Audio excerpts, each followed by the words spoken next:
ไส้ไก่ลูกชิ้นนุ่มจีบร้อนอย่างไรเลยไหมคะมีอะไรน่ากินมั้งนี่เหนื่อยเลยไงที่ร้านมีอะไรอยู่วันแนะนำแบบโอ้กินบ่อยโร้ยมันนั่นพอดีวันนี้เหนื่อยเลยไงครับรถมาตั้งไกลนึง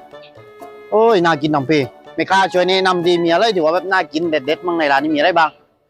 ก็มีไก่จองไก่ว่านลูกชิ้นเนี่ยไก่คามะขามมันข้าวยำนุ่มจีนเนี่ยเนื้อนุ่มจีบไส้ไก่นั่งไก่ไก่ซอสโค้งไก่ เอาล่ะน่ากินน้ำเพนะไก่ทอดก็น่ากินนั่งไก่เอาล่ะน่ากินน้ำเพเลยร้านนี้ เดี๋ยวตกลงจะว่าได้ดี เอาอะไรดีวะไหมคะเอาคันนี้สักร้อย อันนั้นจะไปยิบก็ตาเด้อบานุใส่ตังไว้แล้ว อัลล่ะเอาไป5 บาทจะไหมไหมคะอัลล่ะตุ้งก็ไม่ใส่ให้ไหมคะนี่เดี๋ยวตาบอมนั้นเลยตายละทราบบอกเสียหมดแต่ว่ามาเสือเนี่ยหัวเดียว